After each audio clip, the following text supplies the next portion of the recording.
Dalam Undang-Undang Nomor 5 Tahun 1974 diperkenalkan dimensi baru dalam implementasi otonomi daerah.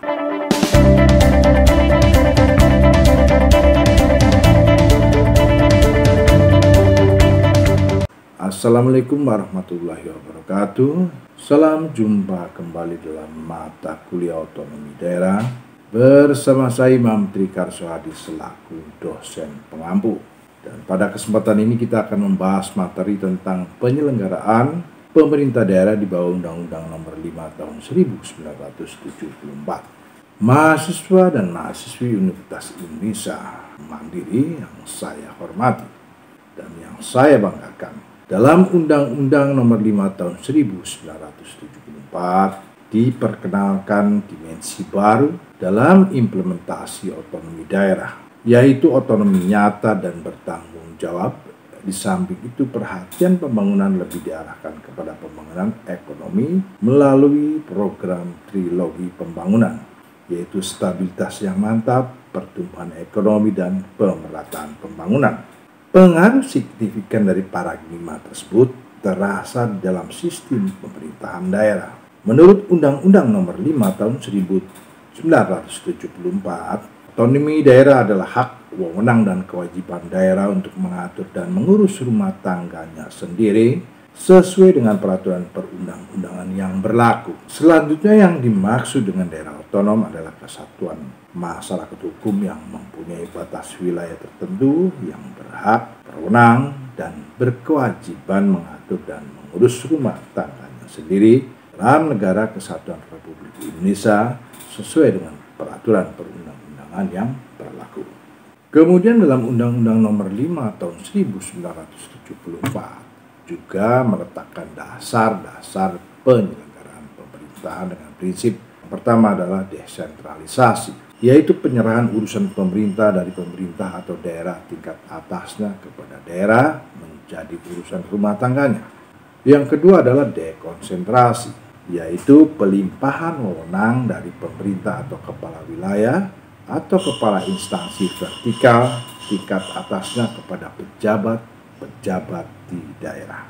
Yang ketiga adalah tugas pembantuan atau mendebawin, yaitu tugas untuk turut serta dalam melaksanakan urusan pemerintahan yang ditugaskan kepada pemerintah daerah oleh pemerintah daerah tingkat atasnya dengan kewajiban mempertanggungjawabkan kepada yang menugaskannya. Dengan prinsip dasar tersebut secara tidak langsung menempatkan pemerintah daerah sebagai pelaksana belaka. Kekuasaan pemerintah terbesar ada di tangan pemerintah pusat, yaitu presiden. Dengan demikian, pola sentralisasi yang berlaku bukan otonomi nyata dan bertanggung jawab sebagaimana yang diharapkan. Keadaan demikian menjadi pemerintah daerah tidak punya posisi tawar yang kuat. Semua kebijakan diformulasikan di pusat dan daerah hanya sebagai pelaksana saja. Walaupun di daerah ada diberikan kewenangan membentuk peraturan daerah atau perda, tetapi perda tersebut dapat saja dibatalkan bila bertentangan dengan kepentingan pemerintah pusat. Pelaksanaan pemerintahan daerah melalui Undang-Undang Nomor 5 Tahun 1974 yang sangat sentralistik, di mana pengaruh terbesar ada pada pemerintah pusat. Dapat diakui eksistensi negara Indonesia di masa pemerintahan Orde Baru dengan Undang-Undang Nomor 5 Tahun 1974 cukup memuaskan. Ada beberapa karakteristik yang menarik dari pelaksanaan pemerintah daerah, yaitu pertama, pembagian wilayah. Wilayah negara Republik Indonesia dibagi ke dalam daerah besar dan kecil yang bersifat otonom. Tetapi dalam pelaksanaannya wilayah besar dan kecil itu tidak secara jelas bentuk otonominya, apakah bersifat administratif atau dekonsentrasi. Wilayah pemerintahan mempunyai dua kedudukan sekaligus, yaitu sebagai daerah otonom yang berpemerintahan sendiri dan sebagai wilayah administratif yang merupakan representasi dari kepentingan pemerintah pusat yang ada di daerah. Sehingga maksud dari otonomi itu sendiri masih kabur, yang nampak hanya sebagai wilayah administratif. Yang kedua adalah hierarki pemerintahan. Hierarki pemerintahan dibagi ke dalam beberapa tingkatan yang mempunyai kedudukan berbeda, yaitu daerah tingkat 1, daerah tingkat 2 sebagai daerah otonom, dan provinsi sebagai wilayah administratif, kemudian kabupaten dan kota madya dan kecamatan. Sedangkan desa tidak diatur sebagai wilayah administratif maupun wilayah otonom, tetapi berada langsung di bawah kecamatan. Bahkan dengan berlakunya Undang-Undang Nomor 5 Tahun 1974 tentang desa, ada beberapa desa yang dihapuskan atau digabungkan. Padahal keberadaan desa atau nama lain merupakan bentuk pemerintahan asli Indonesia yang sudah ada sebelum Indonesia merdeka. Yang ketiga adalah kedudukan legislatif daerah. Lembaga legislatif daerah atau DPRD merupakan bagian dari pemerintah daerah. Seharusnya dalam konsep trias politika harus terjadi pemisahan kekuasaan antara eksekutif dan legislatif. Dengan kedudukan tersebut membuat DPRD menjadi tidak efektif. Pelaksanaan tugas-tugas yang menjadi fungsi utama dari legislatif menjadi tidak jelas. Bahkan ada kecenderungan kedudukan kepala daerah justru lebih besar dari DPRD, atau dengan kata lain DPRD hanya sebagai pelengkap saja. Ditambah lagi dengan adanya duit fungsi ABRI yang mengikut sertakan unsur TNI Polri sebagai bagian dari DPRD, membuat DPRD bukan representasi perwakilan rakyat, tetapi sebagai representasi perwakilan golongan. Bahkan tidak diperlakukannya hak angket pada DPRD membuat lembaga ini sebagai tukang stempel saja. Kepala daerah tidak bertanggung jawab kepada DPRD, tetapi secara hierarkis kepada presiden, karena yang mengangkat dan memberhentikan kepala daerah adalah presiden. Sehingga dapat disimpulkan kedudukan legislatif daerah atau DPRD sangat lemah, bahkan diremot dari kekuasaan pusat. Yang keempat adalah peranan pusat di daerah. Efek dari lemahnya eksistensi DPRD, maka justru terjadi penguatan peran pusat di daerah. Pemerintah pusat sangat signifikan melakukan penyelenggaraan pemerintahan, mengingat sesungguhnya undang-undang ini bersifat sentralistik. Peran pemerintah tersebut dirasakan di semua kementerian, tetapi yang dominan adalah peranan Menteri Dalam Negeri yang dalam penyelenggaraan pemerintahan daerah sangat eksesif atau berlebihan, yang diwujudkan dengan melakukan pembinaan langsung terhadap penyelenggaraan pemerintahan daerah. Kepala wilayah dan kepala daerah sangat patuh kepada Menteri Dalam Negeri karena pada umumnya kepala daerah diangkat atas pertimbangan politis dari Menteri Dalam Negeri.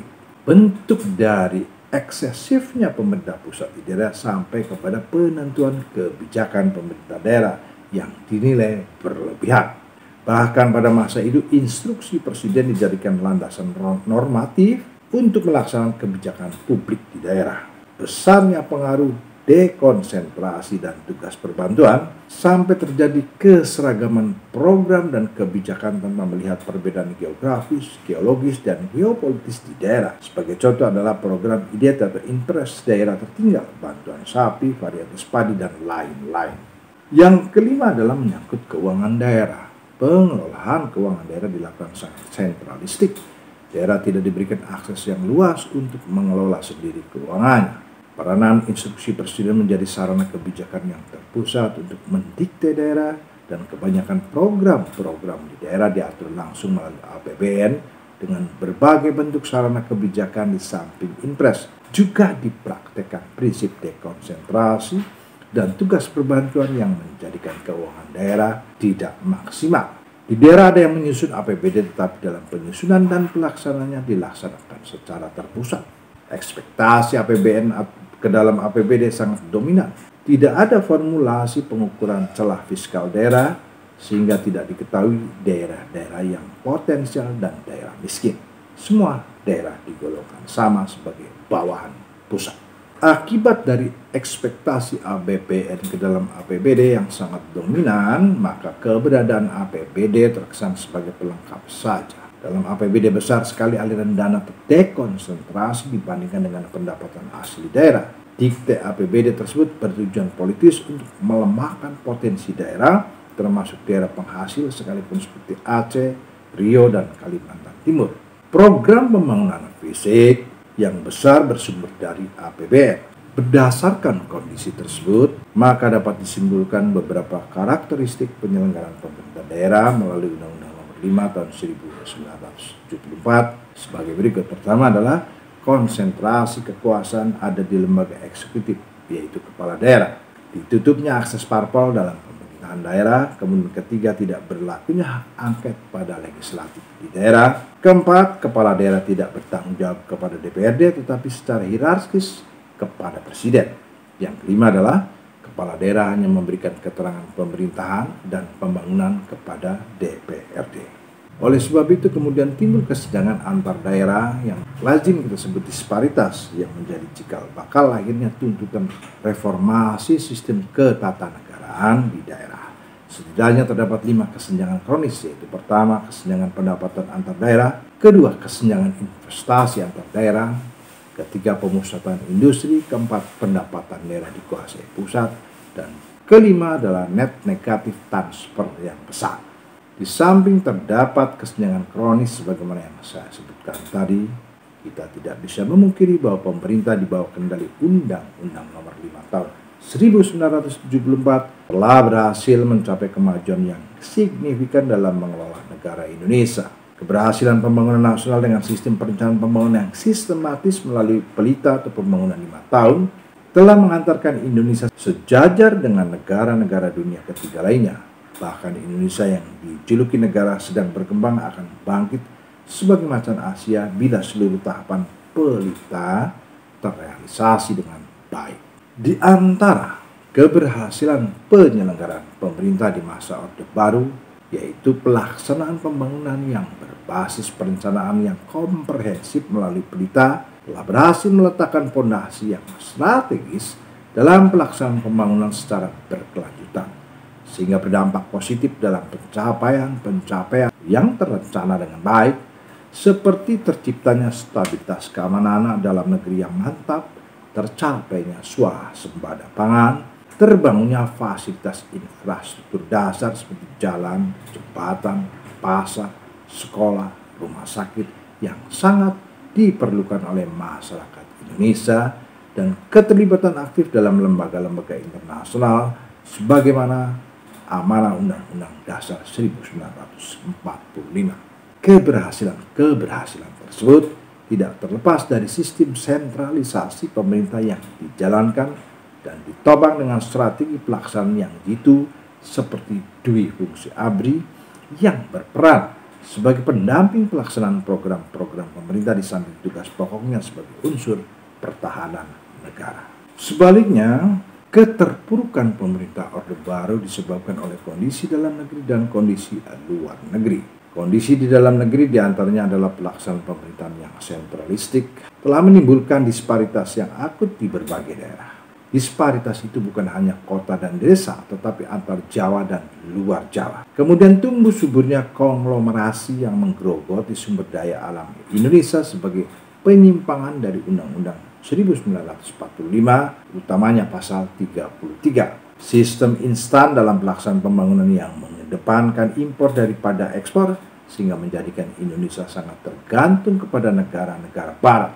Selain itu juga terdapat krisis politik dengan periode jabatan presiden yang terlalu lama, melahirkan pemerintah dinasti yang tidak dipercayai lagi oleh masyarakat Indonesia dengan kebijakan-kebijakan yang seringkali menguntungkan segelintir elit saja, ditambah lagi dengan kolusi, korupsi, dan nepotisme yang masif terjadi di seluruh Indonesia, sedangkan masyarakat terpuruk dengan ketimpangan ekonomi yang terencana. Sedangkan kondisi luar negeri adalah krisis ekonomi global yang dahsyat, sangat berpengaruh buruk kepada ekonomi Indonesia, di mana terjadi inflasi yang tak terkendali dan pelemahan rupiah, serta ekspor yang menurun drastis, ditambah lagi beban utang luar negeri yang meningkat tajam akibat pola instan dalam pembangunan. Karena fundamental ekonomi yang rapuh, maka Indonesia menjadi negara yang dilanda krisis terparah di Asia yang berdampak pada kemerosotan kualitas pemerintahan dan pelayanan